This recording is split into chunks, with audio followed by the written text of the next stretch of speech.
feeble. Now think about that for a second. Of blind, hot, withered, waiting for the move of the water. For an angel went down at a certain season in the pool and troubled the water. Whosoever then first, after the troubling the water, stepped in, was made whole of whatsoever disease he had. And a certain man was there which had an infirmity 38 years. Now I was thinking about that for a minute. How long had he been at Bethesda, sitting there? How old was it when he started, and how old was he 38 years later? Now think about that for a second. I don't think this man was 38 years, thank you. I don't think this man was 38 years old. I think if you kind of calculate it a little bit, he might have been pushing 60. Now think about that for a second, and I'll go on.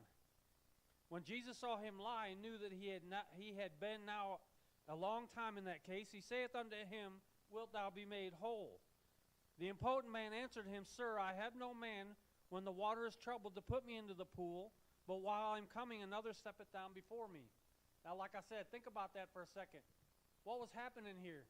As the longer this man sat here, the slower he was getting. Think about that for a second. I mean, if you think about it, time was kind of running out. Because if you think about it, if he was there in his early 20s or even late teens, like I said, he had to have been pushing around 60, or maybe he was older than that. I don't know when this man got put in the... What was happening is this pool was out there, and these porches were out there, and in that day and time when you had a disease, they threw you out because they didn't want it spread amongst the city.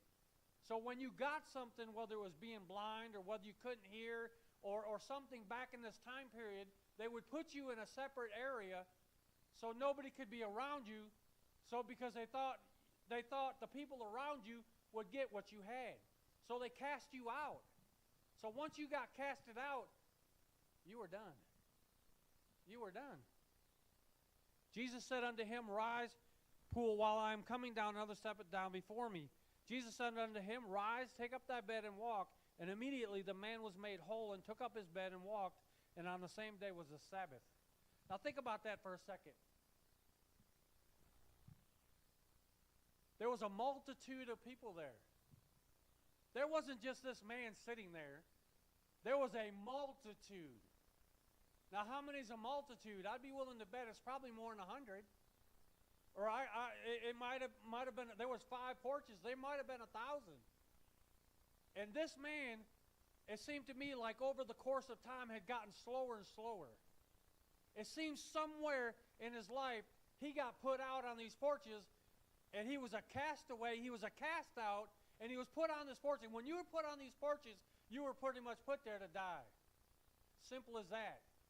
But the only hope that this whole multitude had was when an angel came down and he stirred up the water. That was your only hope. You either got in first, because there was no second place in this. It said whoever got in there first got their healing. So this man for 38 years kept trying to beat. And and you think about it, as time went by, and as seasons and stuff went by, and as time progressed, I'm sure this man got older and older, and I'm sure he got slower and slower. And there was probably people that were put out on a daily basis that was a whole lot faster than he was. Think about that for a second. But in this multitude, Jesus saw this man. In this multitude, Jesus saw this man, and he asked, he said, Will thou be made whole? And this man says, more or less to paraphrase, I can't get down there quick enough. I just can't. When the angel begins to stir up the water, I'm not fast enough. I can't beat anybody. It seems to me somebody's always getting there faster than I am. But Jesus answered, but Jesus came down and he told him to take up his bed and walk. Now think about that for a second. Here came the man that created the water. Here came the man that sent the angel. Here came the man that did the healing. And he asked him a question. Will you be made whole? Will you be made whole? And the man was so focused on his situation. He was so focused on the fact that others were getting down there before him. He had nothing to say. But here came the man that created the water. Here came the man that did the healing. Here came the man that knew his situation. And I think to myself, did Jesus know he was there? Jesus knew exactly he was there. So I want to talk to you for a little while on this subject. What if? What if? What if? You know, so many times in life we come in the house of God with a what if. We come in, we need a miracle, or we need deliverance, or we need something from God. And we come up and we sit in our chair, and sometimes life just beats us down so bad, or we've dealt with so many things in our lives that we think to ourselves, when we come in the house of God, what if God doesn't show up today? What if God's not here? What if He's not interested in me? What if things happen? What if I go up to the altar and God doesn't heal me? What if God doesn't deliver me? What if God doesn't set me free? But I say this, what if He does? What if He does? Because today is your day. Your what if is today, because that's all you got. Today is your what if day. And sometimes we come to the altar and we think, whoa, you know, this man came to the altar more or less 38 years. There's no telling how many times that the angel went down and stirred up the water in the course of a year. But for 38 years, this man continued to walk back and say, you know what? What if my healing is today? What if I'm going to get off these porches today? What if I'm leaving today? What if it's my day? And until Jesus showed up, he was still there. And for as long as I firmly believe, for as long as this man had breath, he was going to continue down the minute he saw the stirring of the water. Regardless of how old he was, he had nothing to lose. But yet so many times we come to the altar and God didn't do it right today. But what if tomorrow's your day? What if Wednesday's your day? What if next week is your day? How many people got here overnight? You didn't get here overnight.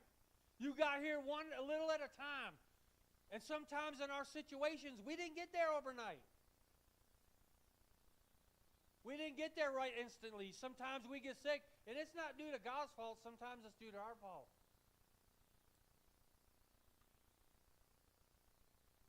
Sometimes in our life, we don't realize it took me 5 years to get here. How long do you think it's going to take God to heal you? How long is it going to... You know, we mess up our lives and we want God to fix it instantly. But yet so many times when we come to the altar, we say, Lord, do it in your time. Do it in your day. If today's my day, I'll take it today. If I get my healing today, I'll take it today. If I get my deliverance today, I'll take it today. I'm sure this man for 38 years probably looked across the thing and saw his family. Saw the people he loved and desired to be back there. So he was determined for 38 years to keep going back to the water. He was determined that one of these days I'm going to get off. I don't care what people say, but one of these days I'm going to get off this porch. One of these days I'm going to make it just in time. But yet there came Jesus. So many times we don't realize that it wasn't the angel that stirred up the water that was important, but it was the very man that was standing before him. The water and the angel was not his answer. His answer was standing right before him. And Jesus said, today's your day. Today's your day. Today's your day.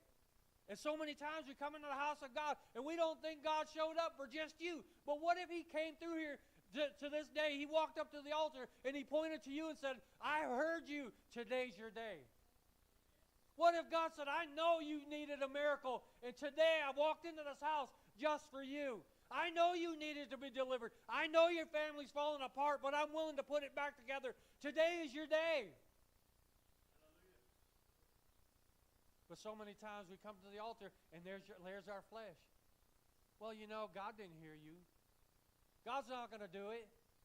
God doesn't know what was going on. But if you look at instances in Scripture that where everything that Jesus did, there was a purpose in everything he did.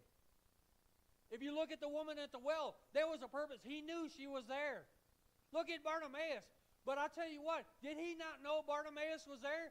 But there was a multitude there also. But he came that day for him. Why? Because sometimes you got to get determined. You think about it. Bartimaeus, be quiet. No. You don't understand. Today's my day. You don't understand. I may not be able to see, but I can certainly hear. And I know this Jesus that's come by. I've heard of what some of the things that this man has done. I've heard of the miracles that this man had performed. So today's my day. And I don't care how quiet, loud, I have to get up, I have to do something. I don't care. I'm going to get his attention one way or another. But even think about that, even in the multitude, where people were talking, where people were gathering, where people were socializing, Jesus, as he walked by, he heard him. He heard him. He heard him. And he said, you know what? As I walk through there, I know there's a man that's sitting there at the gate, and he's blind, and I know that he don't want to be there any longer. So here's your choice, Bartimaeus. Get my attention, or I'm going to walk by you. Make up your mind. This is your day, Bartimaeus, but you got a choice. How many times was it your day and you missed it? How many times did you ever realize that God came specifically for you and you missed it? Why? Because we don't want to be embarrassed. We don't want to come to the front. Somebody might see us. How many embarrassed stage 4 cancer people do you ever run into? Because I'll tell you what, when you reach that stage 4, you ain't got nothing left to lose. And sometimes, God forbid that happens, but sometimes, in our lives, when things get turned upside down, we've got to be persistent. We've got to be persistent. And I understand we take vacations, and I do the same thing. And I'll tell you what, it's good to get off and recharge and reload. But I'll tell you what, when the house of God is open and you can make it, make it. Why? Because today might be your day. Today might be your name. Today might be the day that you get something, God does something in your life. Today's the day that God could do something for you. God could put something back together. Or something you've been praying for an awful long time. All of a sudden you realize, and you think to yourself, man, I prayed about that 10 years ago. And all of a sudden, God didn't forget. God didn't forget. But what if you quit 9 years down the road and you never got it? God said, I had that just for you. I had that just for you. But let me ask you this, what if? So many times all the what ifs go through our mind. What if God, what if things fall apart? What if things happen? What if, you think about that. What is the greatest, what is the thing that's going to happen in your life that you can't afford to miss? Is eternity. Sometimes we put so much importance on life and death, and I understand that. But what do you got after this? What's coming down your road after this? Where are you going to be after this? I've seen a lot of successes in life, and I've met millionaires, and I've seen people, Brother Rick, that were wealthy, and I've seen people that had it all, and I've seen people but there was just something missing. There was always something missing in their life. When you see people, and like I said, I've met a lot of people in my life, but I've realized in my life that all the ones that I've seen that had was missing something. And you think to yourself, what if this is their day? What if it's your neighbor's day? What if it's your family's day? What if it's your day? What if God specifically came in here, he walked in this door and he said, I got something for you. And he called out your name and he said, hey, I'm here to give it to you. But we're so preoccupied with the things of the world that we miss it. Why would we want to miss it? You think about it. This wasn't the created that walked at the pool of Bethesda. This was the Creator. This was the Creator. This was the Creator he was talking to. This was the Creator that he was looking at. This was the Creator that he was offering up excuses for. But more importantly, his answer was staring him in the face. Will you be made whole? I don't have anybody to put me in the water. Don't worry about the water. Don't worry about the angel in the water.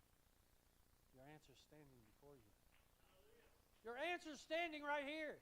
And the most amazing thing about it is, I understand sometimes that we think we've got to come in the house of God. And I'm all for assembling of the saints. Don't get me wrong. Why? Because there's strength. There's strength in the house of God. I understand that. But what if you leave out of here today and you wake up tomorrow and you're determined, this is my day. I'm going to go to work and something's going to change today. I'm going to go out in life and something's going to change today. I'm going to go out into the world today and something's going to change. And it might not be for you, but you might be there being available for God to use you to change somebody else's life, to change somebody else's path.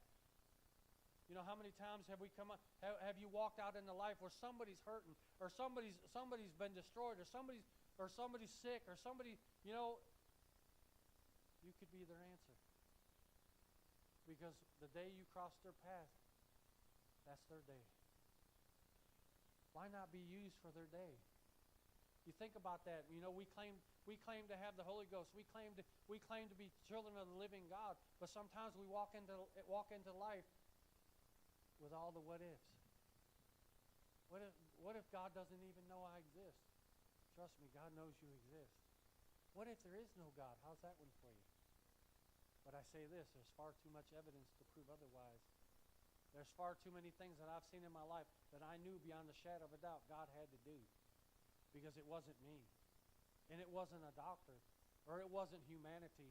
Or it wasn't somebody else. But I've seen too many miracles in my life to realize that there is a God. Is this your day? Is this your day? What if today is your day? What if tomorrow's your day? What if next week is your day? What if a year down the road is your day?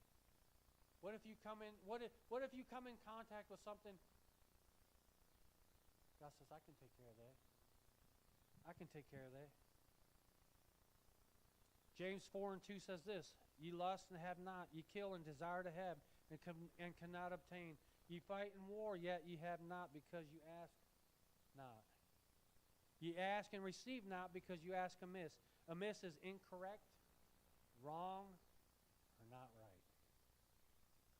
Think about that. You have not because you ask amiss, that you may consume it upon your lust. We ask amiss sometimes. Why? Because what's in it for me? But I will say this, if eternity's not good enough for you, you say, what's in it for me? If eternity's not good enough for you, I don't know what it is, what would be good enough. You can have all the riches of the world, but guess what? $100 million house is still made out of 2x4s. Think about that. It's still made out of 2x4s. It's still made out of 2x6s. I've been in $1 million houses. I know what they're made of. I can look around and tell you, but you know what? One of these days, all that's going to go to waste. One of these days, the boards are going to rot. One of these days, the roof is going to leak. And what do you have left? You have nothing. You have nothing. You have not because you ask not. You have not because you ask not. But I say this, what if today's your day? What if it's something you've been asking God about for so long that it's kind of slipped your mind, and all of a sudden today it comes back to your mind? What's wrong with today? What's wrong with today? What's wrong with today being your day? For 38 years, that man stepped out on the porch, and one day he stepped out, and God said, today is your day. One day, Bartimaeus was sitting out there begging, eating dust, and doing all kinds of things, probably being looked upon, being criticized, being put down, being mocked, being made of. But one of those days, Jesus said, you know what, Bartimaeus? It's your day. How bad do you want it? Lord, I'm over here. I don't think that got it. Lord, I'm right here. No. There was a multitude. They were loud. Jesus said, okay, how bad do you want it? I'll tell you what, Bartimaeus, if you can shout as loud as you can, you'll get my attention over this crowd. But isn't it amazing, out of the multitude, Jesus heard him. Jesus heard him. It's kind of like where the woman was taken, the woman with the issue of blood. If I can just get to his garment. If I can merely touch him, that's my day. If I can get close enough, if I can get so close that all I have to do is touch his garment, I'm going to get out of this.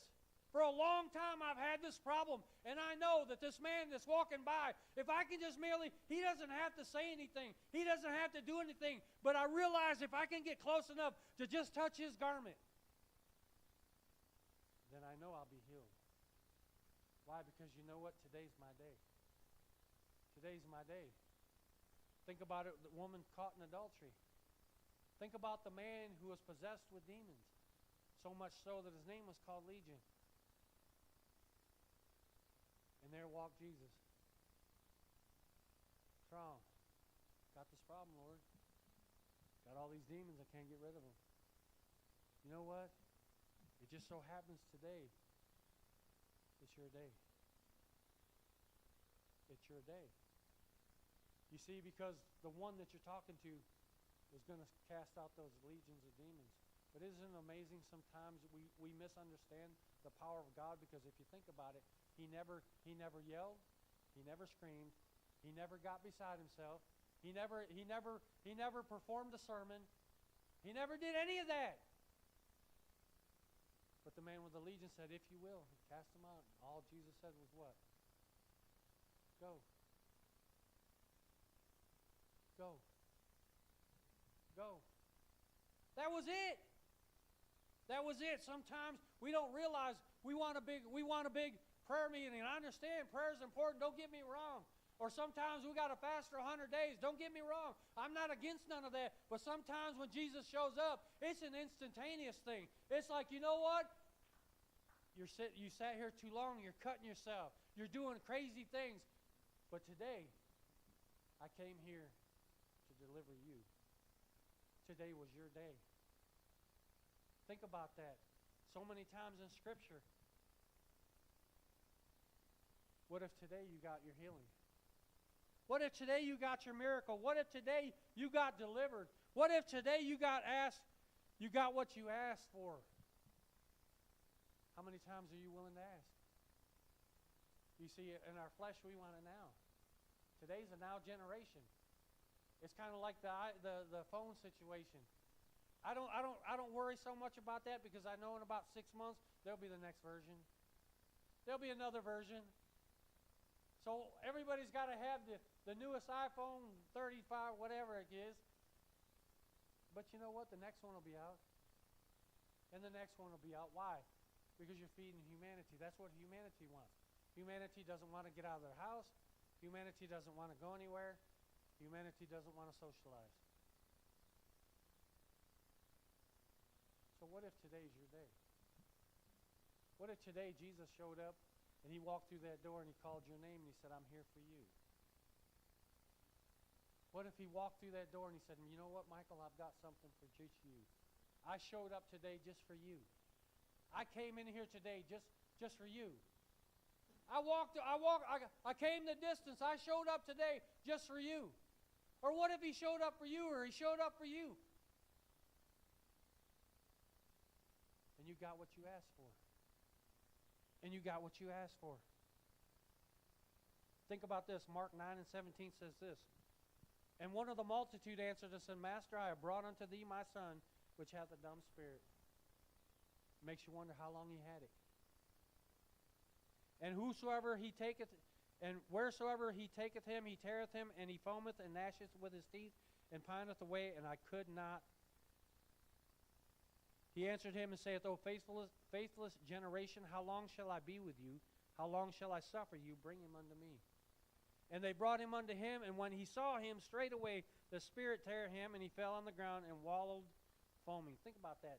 The spirit knew who he was. The spirit knew exactly who he was. And the spirit knew exactly what was fixing to happen.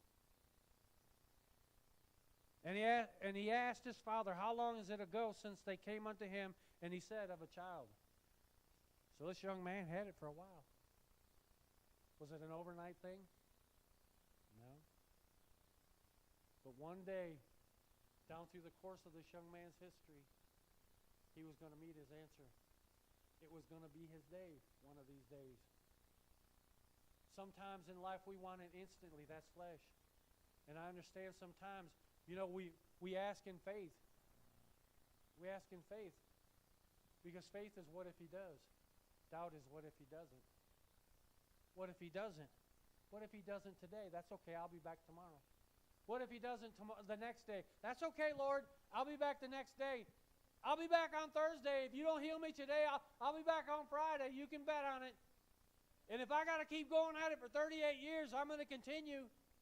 Because one of these days, it's going to be my name. One of these days, I'm going to step out the door, and God's going to meet me there, and He's going to have an answer for me. One of these days. It might not be today. But then again, what if it is today? What if it is today?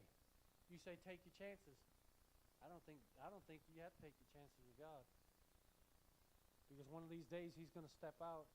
He's going to step into your life, and He say, I'm here to do what you asked. I've heard you.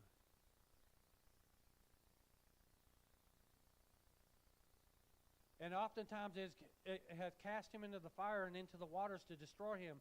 But if thou can do anything, have compassion on us and help him. Have compassion. He didn't say healing. He said compassion. But Jesus was there to heal him.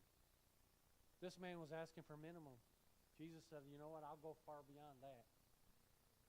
And straightway the father child cried out and said, Jesus said unto him, if thou canst believe, all things are possible to him that believeth. And straightway the father child cried out and said with tears, Lord, I believe. Help thou mine unbelief. How many times have you knew beyond a shadow of a doubt, and as you begin to walk forward, you thought, what if he doesn't? And you went and sat back down when God was more than willing to do it then. How many times have we passed up opportunities? But you know the greatest thing about God is opportunities on a daily basis. Every day that God gives you another breath, you have another opportunity to be healed or delivered or set free, or God has an answer for you, whatever it is that's going on in your life. You know, so many times we don't think God's listening. God's listening. God's listening. Believing is faith. Philippians 4 and 6 says, be careful for nothing, but in everything by prayer and supplication with thanksgiving, let your requests be made known unto God. Think about that. Be careful for nothing. You know, you think about that scripture, and it says, in supplication with thanksgiving. What would you do if you had something going on in your life, and it had been going on for a long time, and God healed you or delivered you? What would you do? What would you do? You know, sometimes I think the biggest thing with people coming to the altar is this.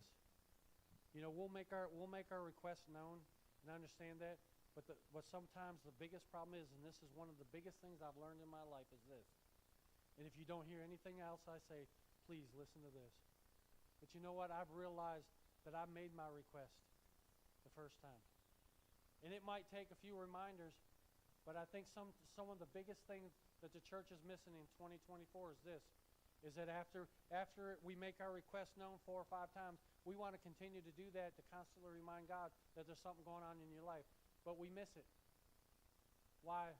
Because it's anti-flesh to worship God for something He hasn't done yet. But here's where the Spirit leads you. Give Him thanks and praise for the things that He hasn't done yet. Why? Because when He does them, you'll know He did them.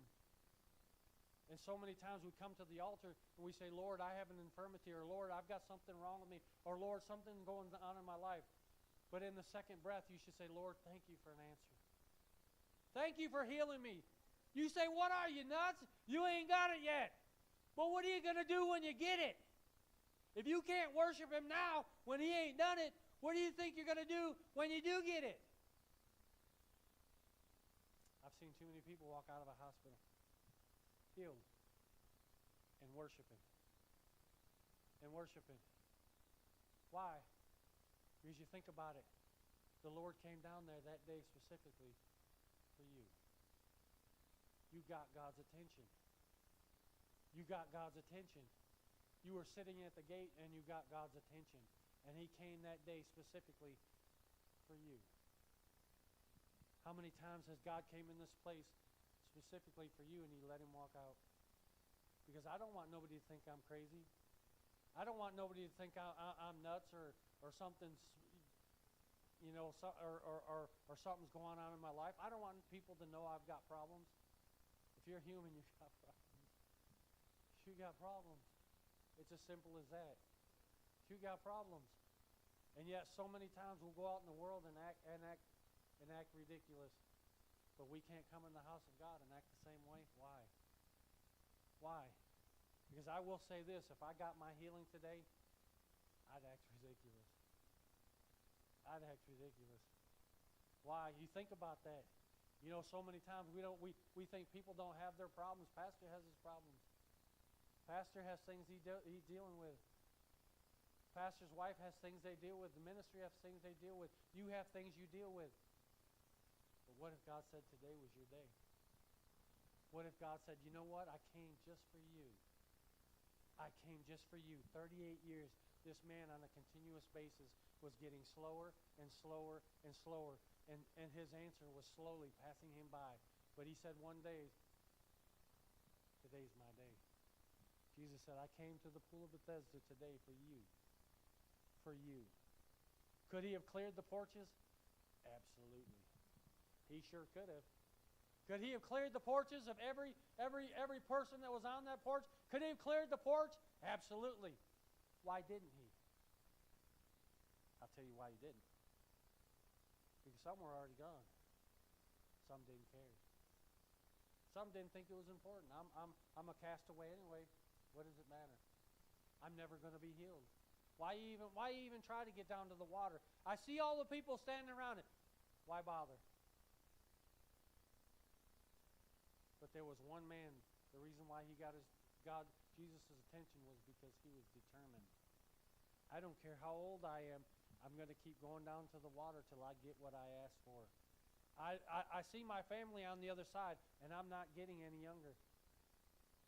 So every time I come down this pool, I'm going to make an effort. For 38 years, like I said, I don't know how many times that the angel stirred up the water. I don't know how many times that the angel come down and somebody got before him. Somebody stepped out before him. I don't know how many times, but it didn't make no difference. Why? Because on 38 years later, this man got his answer. He got his answer. He got his answer. Think about that. So many times we come into the house of God with what if he doesn't? What if he doesn't? What if he doesn't? And I'm going to close with this scripture right here. Matthew 21 and 18 says this. Now in the morning as he returned into the city, he hungered. And when he saw a fig tree in the way, he came to it and found nothing thereon, but leaves only. Said unto it, Let no fruit grow on thee henceforth forever. And presently the fig tree withered away. And when the disciples saw it, they marveled, saying, How soon is the fig tree withered away? Jesus answered and said unto them, Verily I say unto you, if ye have faith and doubt not, ye shall not only do this which is done to the fig tree, but also if ye say unto this mountain, Be thou removed, and be thou cast into the sea, it shall be done. In all things whatsoever ye ask in prayer, believing, ye shall receive. That doesn't say one prayer. That doesn't say two prayers. That doesn't say 10 prayers. If your loved one's dying and on their way to hell, how many times are you willing to pray for them to get their day? To get their day. How many times are you willing to stand in and intercede for somebody that's been sitting at the pool for 38 years and can't get there no more? How many times, how long are you willing to put up with somebody for them to get their day? How many times in life, we walk by and we seem to think to ourselves, God, we see our loved ones walk off into eternity. But somewhere in their life they had their day and they missed it. Somewhere in your life you had your day. And if you still have breath, you can still have your day. If you're still living for God, you can have your day. So I ask you, what if today was your day? What if? The two biggest words that you could ever leap over is what if? What if? What if God came today just for you?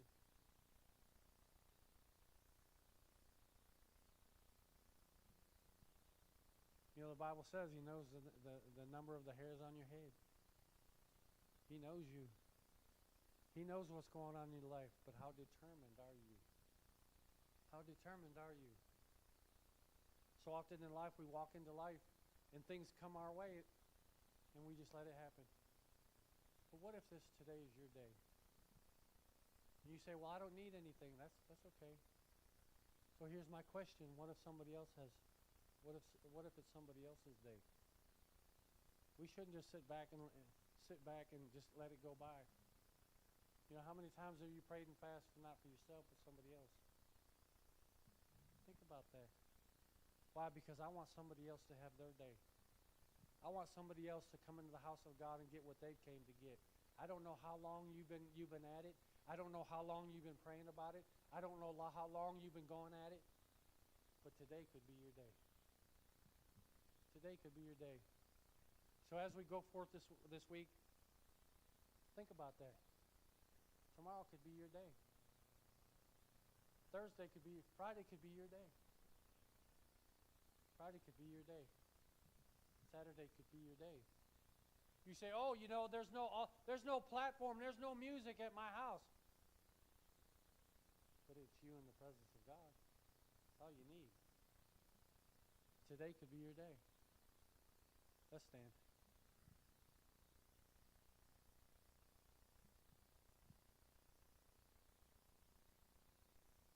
How long you been at it? How long have you been asking God for something and you ain't got it yet? How long are you going to keep asking? How long are you going to continue? You say, well, God don't know my name. I'm sorry to tell you, He knows your name. He knows your name. He knows your name. He knows what's going on in your life. He knows who you are. He knows what you're going through. But He's asking you, when's your day? When's your day? How determined are you to have your day? How determined? Brother Rick, will you pray for us in closing tonight?